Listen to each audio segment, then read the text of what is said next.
The great thing about my family is that although we come from a mixed heritage, we have adopted a Caribbean way of life really, really well. So although my dad's family is Chinese and they have Chinese heritage, we are very Caribbean people at our roots. The rest of the Barbadian population, I don't think the rest of the Chinese Barbadian population, I don't think that they have adopted a Caribbean way of life quite the way that we have, because, well, the difficult part about that as well is that when my dad's family moved here, they were the only Chinese people. At least now there's a lot more groups, so if you can have Chinese friends. Back in his day, that just wasn't possible. Like, your Chinese friends were your family. It was your brothers and sisters, and that's it. Interacting with the local Chinese population is a little bit difficult because we don't speak Mandarin. We were never taught. And when you don't speak the common tongue with them, it's difficult to make friends with them, because if they are forced to speak English all day long when they're working and going to school, when they come home and they're hanging out with their friends, they want to speak Mandarin, and it's totally understandable, especially if they're in a relaxed situation. Us not being able to communicate with them and us not being able to connect with them on that level is a little bit difficult, especially seeing as how I consider myself second generation. A lot of their kids are first generation, and a lot of their parents they've just moved from China, so they still have a lot of those traditions ingrained in them. They haven't had time to figure out, okay, I'm going to be a Chinese man in Barbados. They haven't figured that out yet. Well, my family has figured that out, and we're already a step ahead. So they keep to themselves a lot, and since we are Caribbean people, we're similar, but we have similarities, but we're still, to them, I think, we're still considered Caribbean people. Essentially, my aunt, who's the oldest, she went to school one day and she was speaking Cantonese, and they made fun of her, and she came home and she was like, I'm never speaking Cantonese again. And that was the end of it. In order for them to adapt, they had to speak English, and I guess it would have been possible for them to speak their native tongue at home, and I believe my grandparents did still speak Cantonese at home. It was never, they spent most of their time outside hanging out with other kids, so slowly but surely all they spoke was Cantonese, especially if they knew that if they went outside and they spoke it, they'd be made fun of. So the great part about the way that we did it is that it wasn't one of us going by ourselves. Other parts of our family had been to China before and they've experienced it, but the first time I ever went, we were essentially a traveling tribe. It was 26 of us, and we all got on a plane together, and we got to China, and we were all hanging out together. So, yes, we were in China, but we still had our comfort zone. Our family being a mixture of a lot of different races together in China was a circus.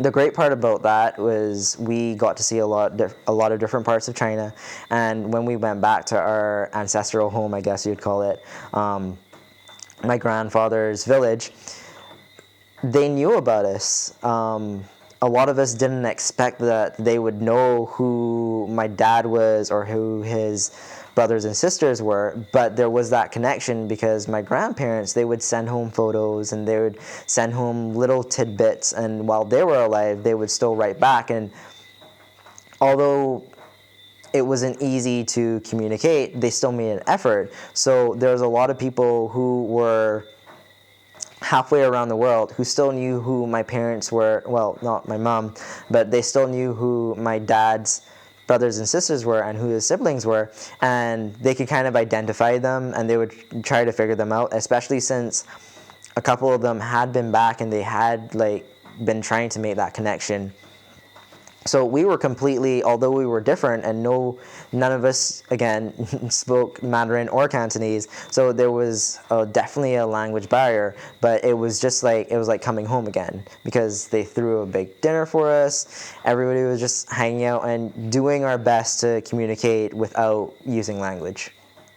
For me personally, at that point, I was in my late 20s, so I've had a lot of life experience, so I kind of had to figure out the way that I identify a long time before that. What I will say though is that my father, seeing him being biologically a Chinese man who was raised in the Caribbean, him going back and seeing him interact, that was an eye-opener. Seeing like all these little things that seemed weird before, it kind of just made sense. It, like, seeing him interact there, it clicked, especially him being surrounded by his brothers and sisters. It's not often that you get to see all of them interact together, and their little things that they do that you never identified it as, oh, that's weird. But seeing them doing it in the context of where they came from, it was like, oh, that's why they do that thing. That's the reason why they eat that way. That's the reason why, he eats, like, if, the food's going to run out and everybody's eating fast. That's just the way that he was brought up. I never got to meet my grandparents, but I assume that if I saw my grandparents and my dad and his siblings at a dinner table, everybody would look the same, and that's just the way that they did things. It was great to see uncles, second cousins, third cousins who I'd never met, and my dad kind of just, because they're excited to meet him and to embrace us, them doing little things and them hanging out together and seeing even like facial, like little tics and stuff. It was like, oh, they do that too. Just being in a place where, we're from the Caribbean, so we're a little bit more tan than the rest of them. But seeing him there and him actually, I've never seen my dad in a context of he fits in. We always stand out. Him fitting in there, that was different. And I think I understood our heritage a little bit better that way. I still think that it's a part of me. I don't think that changes the way that I identify, but it's the difference between knowing you're made up of something and experiencing that actual thing. So if us coming from me living in the Caribbean, although I know that I'm Chinese, that's something that you know as opposed to something that you've experienced. And being there is definitely, although it's just for a short time, I experienced it, I understand it, and it makes sense the reason that we are the way that we are. So the great part about us growing up here was that we were unique, so intrinsically we're different, but it wasn't a bad different, we were special. And the fact that we had the Chinese embassy here, that was the other connection that I had with my Asian heritage. We would go there for every Chinese New Year, and seeing that there were other Chinese people was nice. We weren't really able to talk, and we weren't able to understand what was going on. If there was ever a speech, we would just like nod along and then clap when everybody else was clapping. But the fact that we had that was something. The fact that there are more Chinese people here now, and the embassy is getting bigger and bigger, and they're being more active in the Barbadian community, it's great. The fact that they donate, and the ambassador likes to, see his photo in the newspaper every once in a while, that's great. I think we're already on a good track, and I think Barbados understanding that there's a lot more out there other than just Europeans and Americans, they're broadening their horizons, and especially the fact that the Chinese government is so willing to help, and wherever possible they want to give their assistance. That is a starting point for the Barbadian population to see us as friends.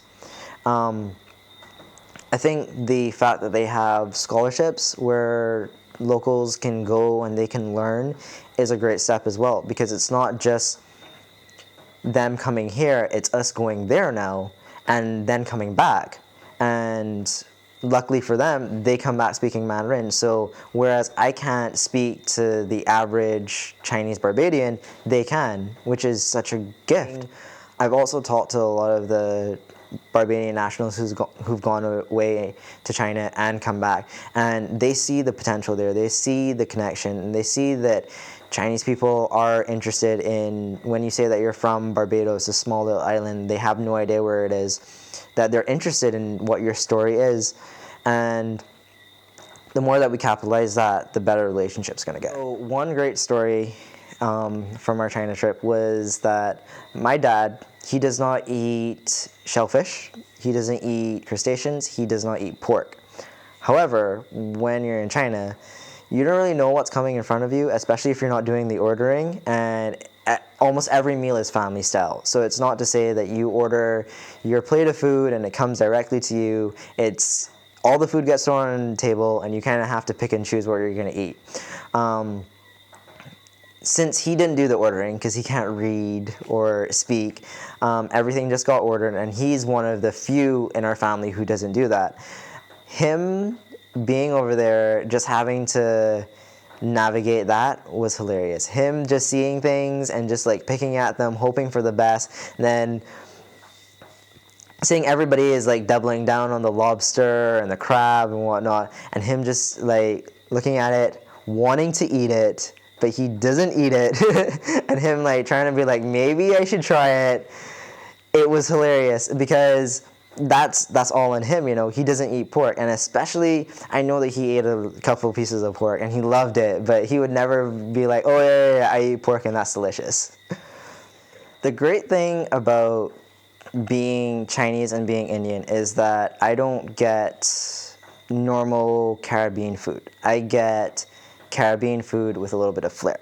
So whatever I'm eating, there's always a little bit extra seasoning. Although we already have a lot of seasoning in Caribbean food, there's always going to be a little of curry in there. Some dishes are going to come with a little soy sauce when they're not supposed to. And